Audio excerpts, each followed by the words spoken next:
सूत्रभाष्यकृतो वन्ते भगवन्तो पुनः पुनः पूर्वं पंचमाध्यायान्ते स्पर्शान् कृत्वा बहिर्बाह्यान् इत्यादि श्लोकत्रयेन यतेः आत्मविदः श्रवणादिजन्य ज्ञानस्य अप्रतिबद्धत्वसिद्धये अवश्यकरणीयं ध्यानयोगं सूचयित्वा इदानीं तस्यैव ध्यानयोगस्य बहिरंग अंतरंग साधनानि अधिकारिणं तल्लक्षणं तत्फलं च निरूपयितुं षष्ठोऽध्यायः आरभ्यते. முன்னாடி அஞ்சாவது அத்தியாயத்தினுடைய கடைசியில ஸ்பர்ஷான் கிருத்வா பகிர்பாஹ்யானு அப்படிங்கிற ஸ்லோகத்ரயம் அதுல தியான யோகத்தினுடைய பீஜத்தை அதில் போட்டு வச்சிருந்தார். ஒரு தியான யோகத்தை சூச்சனம் பண்ணி இப்போ அந்த தியான யோகத்துக்கு பகிரங்கமாகவும் அந்தரங்கமாக இருக்கக்கூடிய சாதனங்களை அதனுடைய அதிகாரி அதனுடைய லட்சணம் அதனுடைய பலம் இதை நிரூபணம் பண்ண போறார் இந்த ஆறாவது அத்தியாயத்தில். முக்கியமா சாதனைக்கு தேவை என்னது அப்படின்னா முதல் சாதனை சித்தசுத்தி.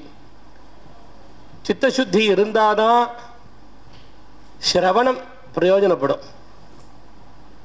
நன்னா வேதாந்த சிரவணம் இருந்தாதான் அதுக்கப்புறம் மனநன் நிதித்தியாசனங்கள் லபிக்கும்.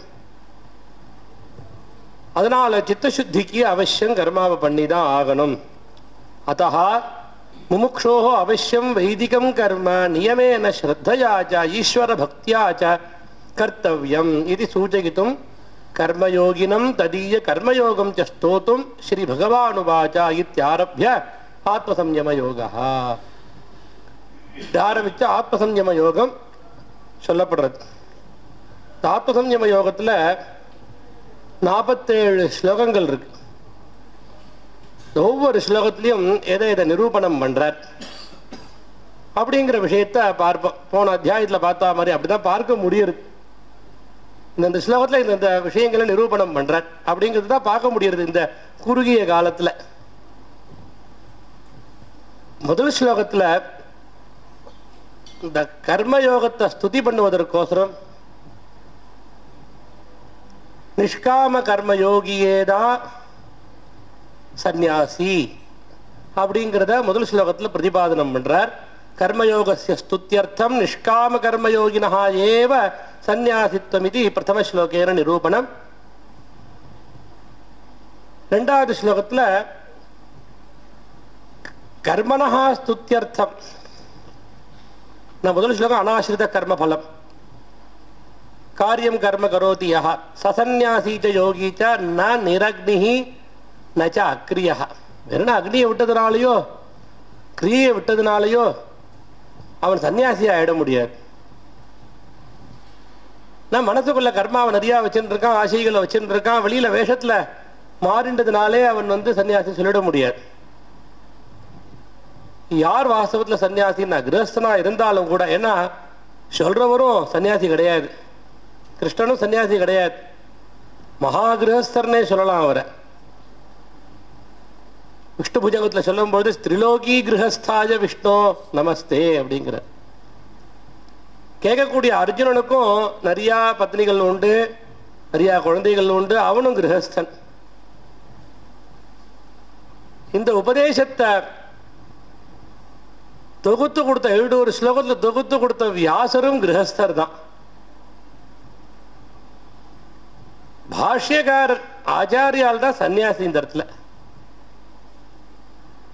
அவர் சன்னியாசியா இருக்கிறதுனாலயோ என்னவோ பூர்வ அத்தியாயத்தில் கிருஷ்ணனுடைய அபிப்பிராயம் கர்மயோகத்தை வசதியா சொன்னாலும் கூட ஆச்சாரியால் அந்த சன்னியாசித்துவ சிரேஷ்டியத்தை அங்க சொல்லிட்டு வர பாஷ்யத்துல.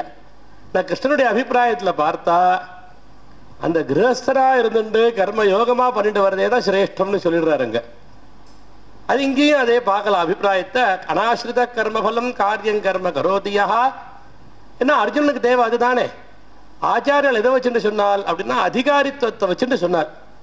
இல்லை சித்த சுத்தி உடைய அதிகாரியா இருந்தான்னாக்க அவன் சன்னியாசியா இருந்து கொடுக்கறது வசதி தான். எல்லாருமே அதிகாரிகளா இருக்காளா என்ன?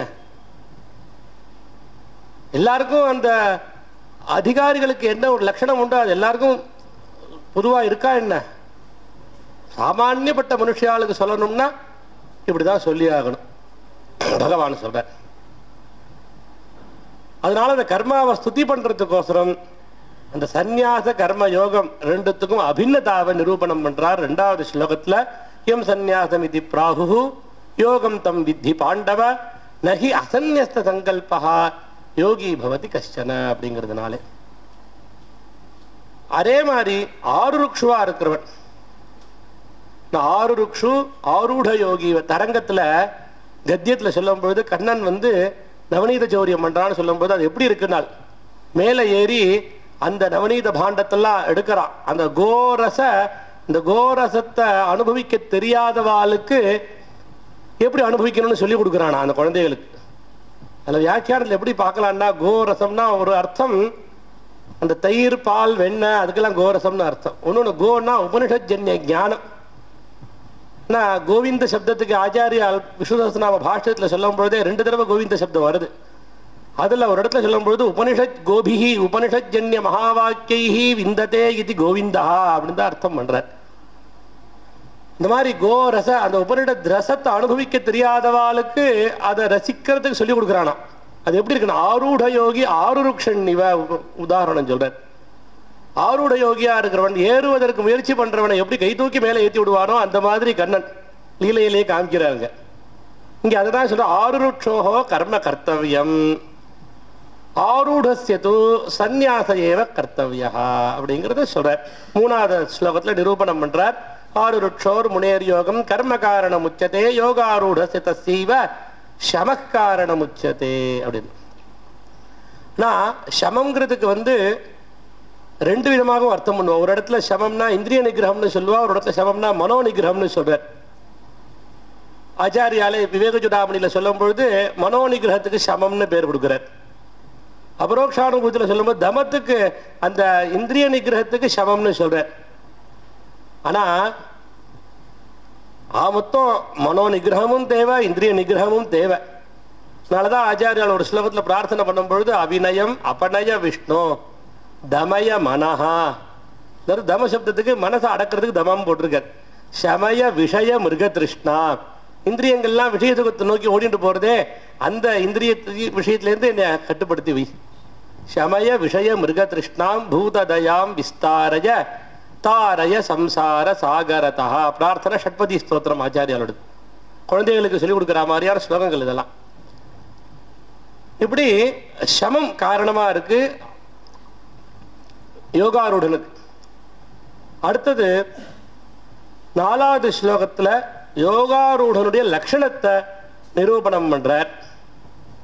5வது ஸ்லோகத்துல தனக்கு தானே தான் பந்து, தனக்கு தானே தான் சத்ரு அப்படிங்கிறதையும் நிரூபணம் பண்றார். ஏன்னா தன்னை தானே தானே உத்தாரணம் பண்ணிக்கணும். உத்தாரணம் பண்ணிக்காத போனா தனக்கு தானே சத்ருவாயிடுவான். உத்தாரணம் பண்ணிட்டானே ஆனால் தனக்கு தானே மித்திரனா இருப்பான். உத்தரேத் ஆத்மனாத்மானம் நாத்மானம் அவசாதையே ஆத்மைவ ஹ்யாத்மனோ பந்து ஆத்மைவ ரிபுராத்மனா ஆத்மனோ குருராத்மைவ புருஷஸ்ய விசேஷதா யத் பிரத்யக்ஷ அனுமானாபியாம் ஸ்ரேயோசா வனுவிந்ததே அப்படிங்கிறது குருதத்துவம் கூட ஆத்மாவாகவே சொல்லப்படுறது பாகவதத்துல உத்தவனுக்கு உபதேசம் பண்ணும் பொழுது. அதை சொல்லிட்டு ஜயாரீத்யா ஸ்வம்பிரதி ஸ்வஸ்ய பந்துத்வம் ரிபுத்வம் ச நிரூபணம் ஷஷ்டேன. 6வது ஸ்லோகத்துல தனக்கு தானே தான் பந்து சத்ரு அப்படிங்கிறதையும் நிரூபணம் பண்றார். அதுக்கப்புறம் யோகாரூடனுடைய லட்சணங்களை 2 ஸ்லோகத்துல நிரூபணம் பண்றார். ஜிதாத்மனஹா பிரசாந்தஸ்ய பரமாத்மா சமாஹிதா சீதோஷ்ட சுக துக்கேடு ததா மானாபமானயோஹோ ஞான விஜான திருப்தாத்மா கூட்டஸ்தோ விஜிதேந்திரியா யுக்தஹா இத்யுச்யதே யோகி சமலோஷ்டாஸ்ம காஞ்சனஹா. நான் எல்லாத்தையும் சமபுத்தி உடையவன் யோகாரூடன் அப்படி இருக்காங்கிறத சொல்றார். அதே மாதிரி 9வது ஸ்லோகத்துல பிரதிபாதனம் பண்றது அவன் சுஹൃத்து மித்ரன் சத்ரு எல்லாரிடத்துலயும் ஒரே ஆத்மபாவத்தை வச்சுட்டு இருக்கான். அவனுக்கு சத்ருங்கிறது கிடையாது, மித்ரன்கிறது கிடையாது. உத்தமமான பக்த லட்சணத்தை சொல்லும் பொழுது பாகவதத்துல ஹரிங்கிற யோகீஸ்வரர் சொல்றார்.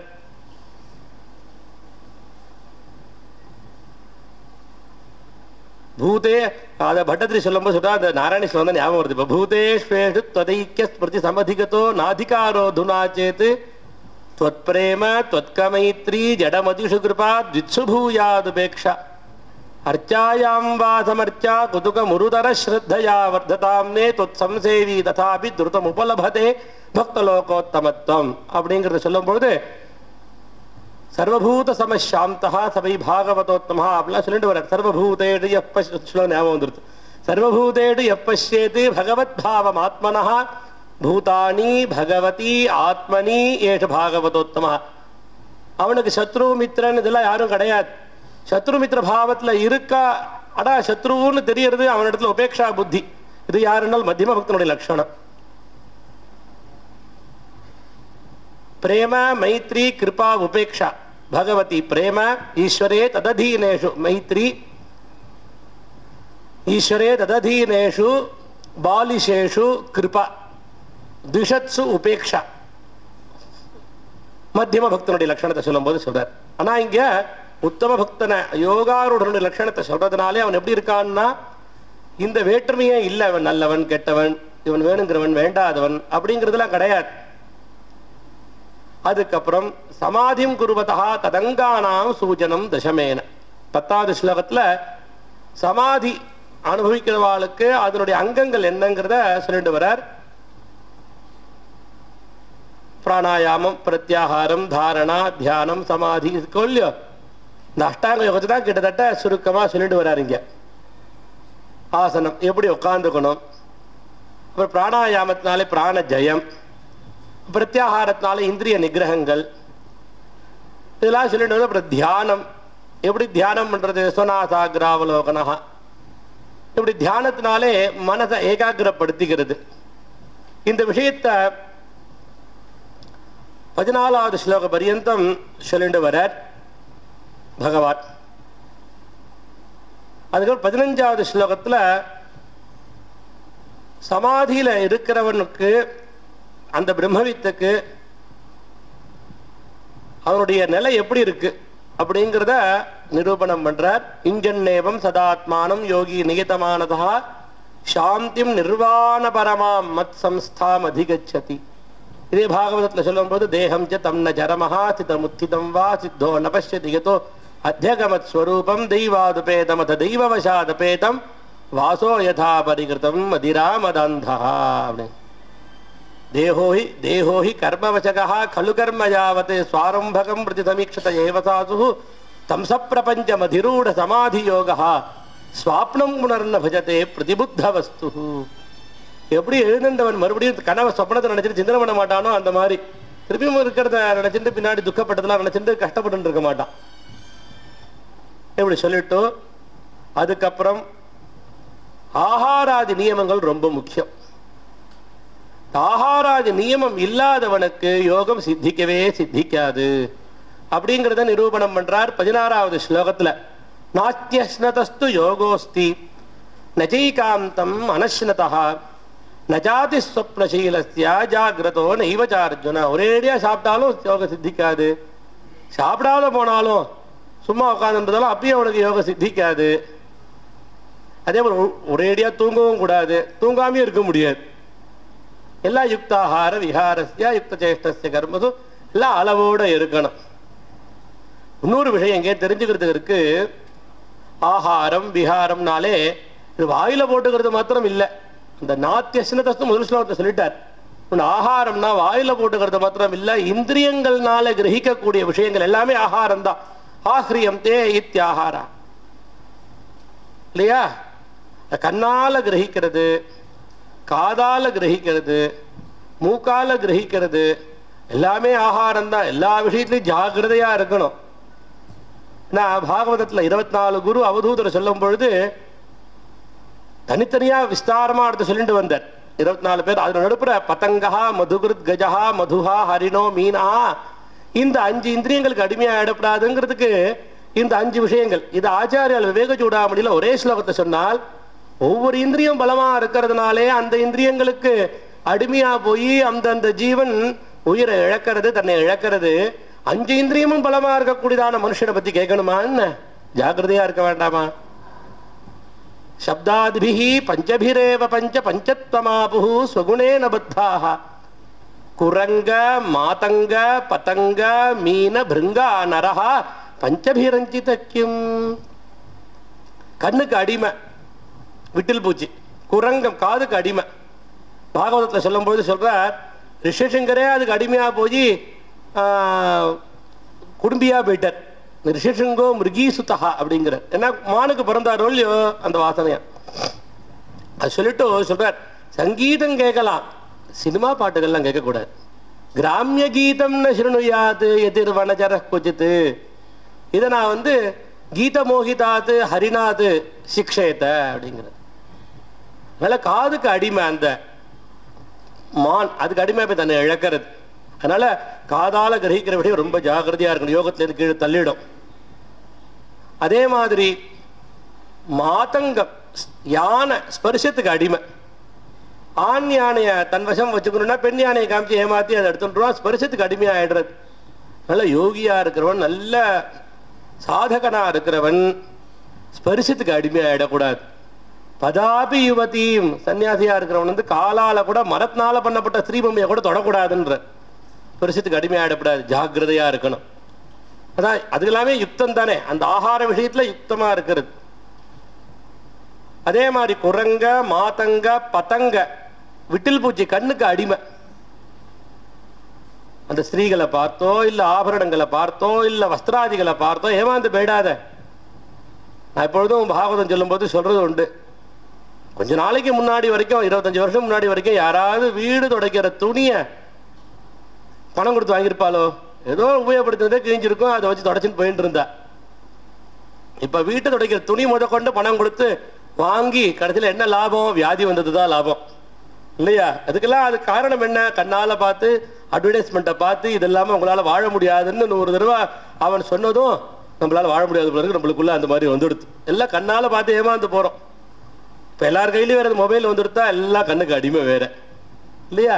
கண்ணுக்கு அடிமையாகி உயிரை இழந்துடக்கூடாது. யோஷி தீரண்யா பரணம்பராதி திரவியேஷு மாயா ரஜிதேஷு மூடா பிரலோபிதாத்மா ஹுபபோக புத்தியா. அதை பார்த்தாலும் கண்ணால பார்த்தா என்ன தோஷம்? பார்த்தா நம்மளுக்கு தெரியாது, நம்மளுக்கு தெரியாத உள்ளுக்குள்ள அந்த வாசனை போய் ஒரு நாளைக்கு அதை அடைஞ்சா தேவலாமேங்கிற இடத்துல கொண்டு போய் சேர்த்துப்படும். அதனாலதான் அந்த விஷயமாகிற விஷம் இருக்கே, கிருஷ்ண சர்ப்ப விஷாதபி விஷம் நிகந்தி போக்தாரம் திரஷ்டாரம் சக்ஷுஷா பிரிஜம். ஆச்சாரியர் ஒன்று இடத்துல சொல்றார், கிருஷ்ண சர்ப்ப விஷத்தை காட்டிலும் விஷயமாகிற விஷம் ரொம்ப பலவத்தா இருக்கு. ஏன்னா பார்க்கிறவனை அந்த கண்ணாலேயே அவனை உயிர் எடுத்துடுறது. அதனால ரொம்ப ஜாகிரதையா இருக்கணும். அதுக்கு அடிமையா போய் தன்னை இழக்கிறது விட்டில் பூச்சி, தானே நெருப்புல போய் விழறது கண்ணுக்கு அடிமையா போய். பதங்க மீன் அப்புறமா சொல்றேன், பாகவதத்துல கடைசியா வரும் மீன். பிருங்கா வண்டு இருக்கே, மூக்குக்கு அடிமை, புஷ்பத்துல போய் அப்படியே தன்னை இழக்கிறது. ஒண்ணு சொல்றது, அந்த தேன் வண்டு இருக்கே தான் கஷ்டப்பட்டு எடுத்து வச்சுக்கிறது, கடைசியில நாளைக்குன்னு எடுத்துக்கலான்னு பாக்குறது.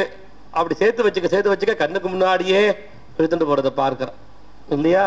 நாளைக்குன்னு சேர்த்து வச்சுக்க. சாயம் தனம் ஸ்வஸ்தனம் வா நசங்கிருணீத பிக்ஷுகா மக்ஷிகா இவ சங்கிருண்ணன்னு சகதேன வினஷ்யதி. ரொம்ப ஜாகிரதையா இருக்கும். மீன் கடைசியில சொல்றார், யாவத் ஜிதேந்திரியோ நஸ்யாது விஜிதான்யேந்திரிய புமானு ந ஜயேத்து ரசனம் யாவத்து ஜிதம் சர்வம் ஜிதே ரசே. நாக்க ஒண்ணு கட்டுப்படுத்தியாச்சுன்னா எல்லாத்தையும் கட்டுப்படுத்தினா மாதிரிங்கிறார். நாக்குங்கிற ஒரு இந்திரியத்துக்கு அடிமையா போய் தானே எத்தனையோ இடத்துல போய் சாப்பிட்டு என்னெல்லாமோ பண்ணிட்டு வரோம். அதனால ஆகாரம் ரொம்ப ஜாகிரதையா இருக்கணும். ஆகார சுத்தோ சத்வ சுத்தி உபரிடத்துல சொல்றது ஆஹ்ரியந்தே இத்தியாகாரா அப்படிங்கிறது. ஏன்னா அப்படி இருக்கிறவனுக்கு தான் முக்தி லபிக்கிறது அப்படிங்கிறத 17ஆவது ஸ்லோகத்துல நிரூபணம் பண்றால். யுக்தாஹாராதிஷு வர்த்தமானஸ்ய யோகா முக்தி பலதா பவதி அப்படிங்கிறத 17ஆவது ஸ்லோகத்தை சொல்றார். யுக்தாஹார விஹாரஸ்ய யுக்த சேஷ்டஸ்ய கர்மசு யுக்த ஸ்வப்னாவபோதஸ்ய யோகோ பவதி துக்கஹா அப்படிங்கிறத. மறுபடியும் யோகாரோட லட்சணத்தை 18ஆவது ஸ்லோகத்துல சொல்றார். அதுக்கப்புறமா எத சித்தன், அந்த மனத்தை தன் வசத்துல வச்சுட்டு இருக்கிறவனோட யோகிக்கு அவனோட சித்தம் எப்படி இருக்கு அப்படிங்கிறத உபமானம் காமிச்சு சொல்றால். எப்படி யதாதீபோ நிவாதஸ்தா நேங்கதே சோபமா ஸ்மிருதா, எப்படி காத்தில்லாத இடத்துல அசையாத விளக்கு இருக்கோ அந்த மாதிரி என்னோட சித்தமானது சஞ்சலம் இல்லாத இருக்கு அப்படிங்கிறத இது பண்றார். அதுக்கப்புறம் 20ஆவது ஸ்லோகத்துல யோகி ஸ்வாத்மானம் ஜானன்னு துஷ்யதி, யோகி தன்னுடைய ஸ்வரூபத்தை உணர்ந்து அதை பார்த்துட்டே எப்போது சந்தோஷப்படுறான். வேற வெளியில அவனுக்கு சந்தோஷத்துக்கு வேற எதுவுமே இல்லை. நான் எந்த இடத்துல சித்தம் உபரமிக்கிறதோ, எந்த இடத்துல அடங்கி இருக்கோ, யோகத்தை அபியாசம் பண்ணி எந்த இடத்துல சித்தம் அடங்கி எடுத்தோ அந்த இடத்துல தான் ஸ்திரமா இருந்துண்டு அதையே பார்த்துண்டு அவர் சந்துஷ்ட சித்தனா இருக்கான் யோகி. எத்ரோ பரமதே சித்தம் நிருத்த யோக சேவையா எத்திர ஜெய்வ ஆத்மனா ஆத்மானம் பஷ்யன்னு ஆத்மனி துஷ்யதி. ஆனா அந்த திருப்தி தனக்குள்ளேயே தான் இருக்கு அப்படிங்கிறது தெரிஞ்சுக்கிறான். அதுக்கப்புறம் ஏன்னா அது தெரிஞ்சுட்டாச்சுன்னா வெளியில அலைய மாட்டான். திருப்தியா தனக்குள்ள இருக்கு சுகங்கிறது தெரியாதனால்தான் வெளியில அலைஞ்சுட்டே இருக்கான் ஜீவன். அதனாலதான் யோகி அதை தெரிஞ்சுட்டு ஆத்ம கிரீடகா ஆத்மரதி விசராமீக பாலவத்து. அவதூதர் சொன்னார், பாலன்டேந்து படிச்சுட்ட பாடம் குழந்தைகிட்ட என்னடான்னா அவனுக்கு மானாபமானம் இல்லை, வீட்டு கவலை இல்லை. அது மாதிரி எனக்கு மட்டும் என்ன வீட்டு கவலை, எனக்கு மட்டும் என்ன மானாபமானம் தேவைப்படுறது, எல்லாத்தையும் தியாகம் பண்ணணும்னு சொல்லிட்டு நமே மானாபமானோ உஸ்தா நச்சிந்தா கேஹ புத்திரனா ஆத்ம கிரீடகா ஆத்மரதி விசராமீக பாலவத்து அப்படின்னு. ஏன்னா அவன் பாலன் எப்படின்னா யஹா ஆத்மபலேனைவ ஜீவதி சஹா பாலஹ. இவன் ஆத்மபலத்துல ஜீவிக்கிறானோ அவன் தான் பாலன். இந்த மாதிரி தனக்குள்ளேயே பார்த்து சந்தோஷப்பட்டுக்கிறான் அப்படிங்கிறத பஷ்யன் ஆத்மனி துஷ்யதி அப்படிங்கிறத சொல்றார்.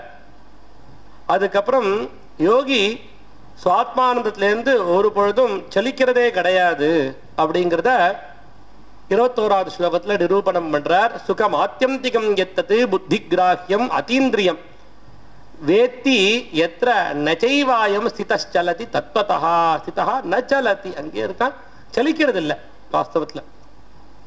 அதுக்கப்புறம்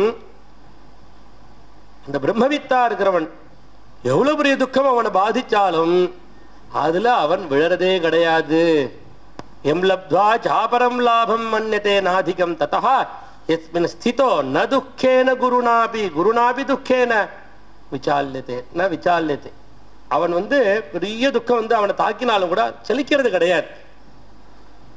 அதை சொல்ற. அதனால அந்த யோகா அபியாச பிரயத்னம் பண்ணியாவது அதை ஸ்வரூபத்துல கவனத்தை வையி. இந்த யோகம்னா என்ன அப்படின்னா துக்கத்தினாலையும் சுகத்தினாலையும் பாதிக்கப்படாத இருக்கக்கூடிய நிலைக்கு தான் யோகம்னு பேர். அதான் அம்மாக்கு உபதேசம் பண்ணும்போது கபிலர் சொல்றார், யோக ஆத்தியாத்மிக பும்சாம் மதோ நிஸ்ரேயசாயமே அத்தியந்தோபரத்திர் எத்ர துக்கஸ்ய ச சுகஸ்ய ச தமிமம் தே பிரவக்ஷ்யாமி யமவோச்சம் புராணகே. இங்க இமம் விவசுதே யோகம்னு சொன்னாலே இங்க கீதையில, அதே மாதிரி கபில உபதேசத்திலையும் யமவோச்சம் புராணகே ரிஷீனாம் ஸ்ரோது காமானாம் யோகம் சர்வாங்க நைபுணம் அப்படிங்கறத சொல்றார். அதை இந்த இடத்துல சொல்றார், தம் வித்யா துக்க சம்யோக வியோகம் யோக சங்கீதம் ச நிச்சயேன யோக்தவ்யா யோகோ அனிர்விண்ண சேதசா அப்படிங்கிறத பிரதிபாதனம் பண்றார். அதுக்கப்புறம் சமாதேஹே கர்த்தவிய பிரகார நிரூபணம் சதுர்விம்சேன ஸ்லோகேன. இந்த சமாதியில இருக்கிறவன் எப்படி என்ன பண்ணணும் அப்படிங்கிறத சொல்றார். சமாதிக்கு என்ன பண்ணணுங்கிறத சொல்லும் பொழுது முதல்ல சங்கல்பத்தை விடணும். இந்த சங்கல்பத்தினாலதான் காமங்கள்லாம் ஏற்படுறது இல்லையா? அதனால சங்கல்பம் வர்ஜயே தஸ்மாத் சர்வ அனர்த்தஸ்ய காரணம் ஆச்சாரியர் விவேகஜுடாமணியில சொல்லும் போது சொல்றாருங்க. அதனால சங்கல்ப பிரபவான் காமானு தியக்த்வா சர்வா நசேஷதா மனசைவ இந்திரிய கிராமம் விநியம்ய சமந்ததா அப்படிங்கிறத பிரதிபாதனம் பண்றார். அதுக்கப்புறம் அவசரப்படப்படாது, எல்லாத்துக்கும் மெதுவா கண்ணை முடிந்து உட்காந்துட்டு இன்னைக்கே எனக்கு தியானம் சித்திக்கலையே வருத்தப்படாது, மெதுவா அபியாசம் பண்ணிடுவா. அவசரப்பட்டா திடீர்னு மேலேயே பொத்துனுக்கு விழுந்துருவ. மெதுவா போனா போய் சேர வேண்டிய இடத்துல போய் சேர்ந்துடலாம். அதை அப்படி பிரதிபாதனம் பண்ற அந்த கரணத்துக்கு அவசரப்படுத்தாது. ஏன்னா ஜாதி குதிரை மாதிரி ஓடிண்டே இருக்கு மனசு.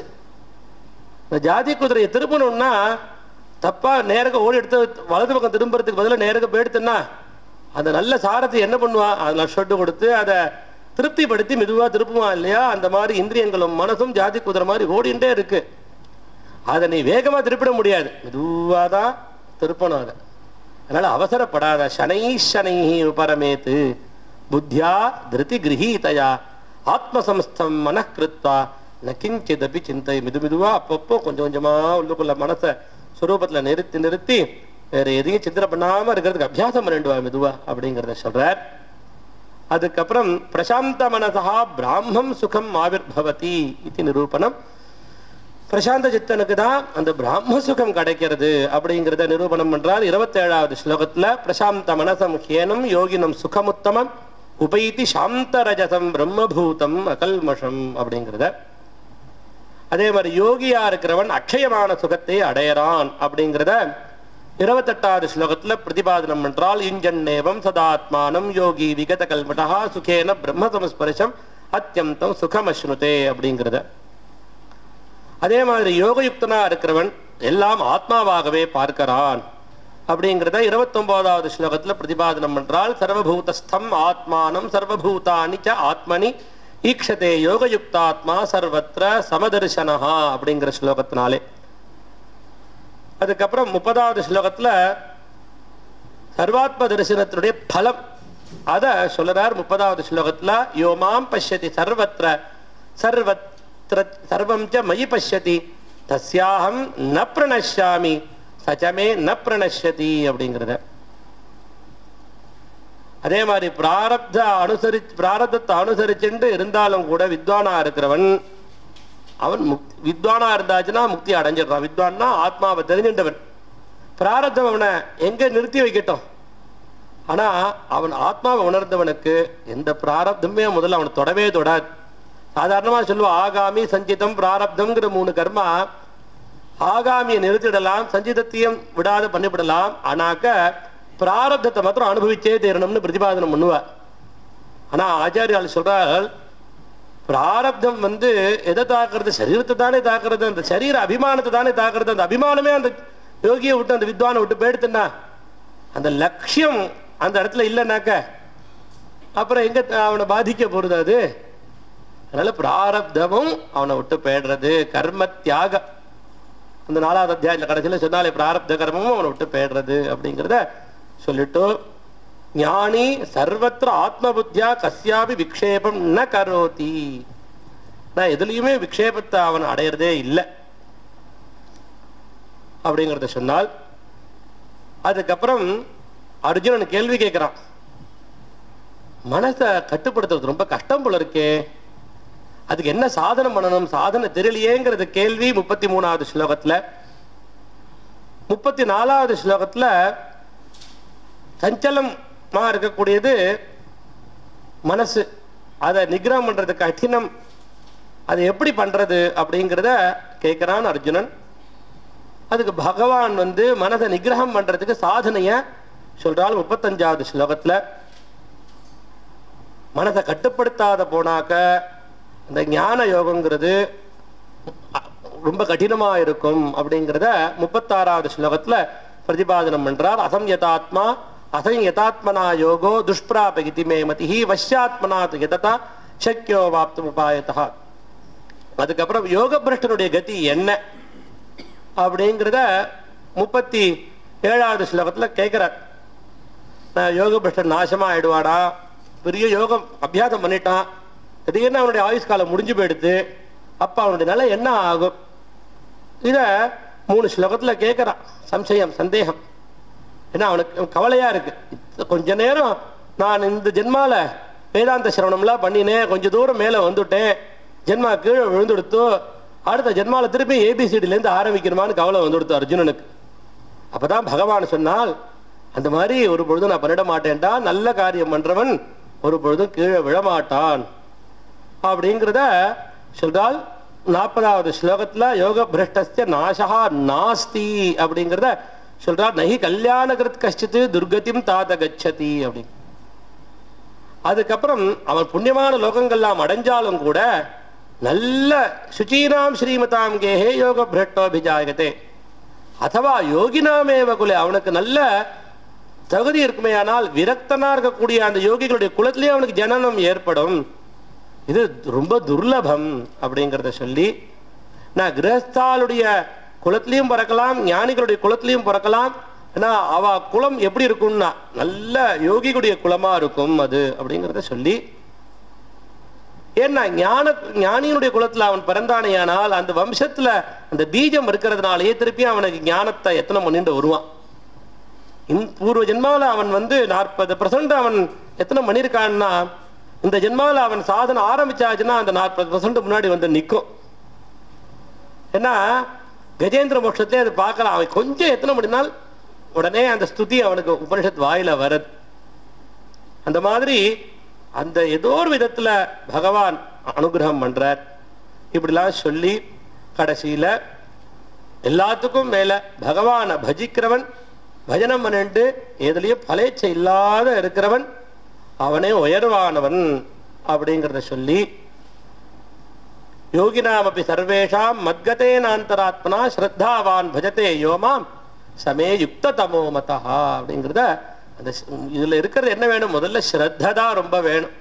சாஸ்திரஸ்ய குருவாக்கிய சத்திய புத்தியா அவதாரணா சா ஸ்ரத்தா. இந்த ஸ்ரத்தையோடு நம்ம வாழ்ந்தாச்சுன்னா ஸ்ரத்தாவான் லபதே ஞானம்னு 4வது அத்தியாயத்திலே சொல்றார். அந்த ஸ்ரத்தை இருந்தாச்சுன்னா நிச்சயம் அடைய வேண்டியதை அடைஞ்சிடுறான் அப்படிங்கிறத பிரதிபாதனம் பண்ணினால் அப்புறம் மேல பார்க்கலாம். यस्य वाग्वृद्धि पर्यन्ता यतिराज सरस्वती तस्मै वेदांत गुरवे भूयो भूयो नमो नमः. 6ः अध्यायः.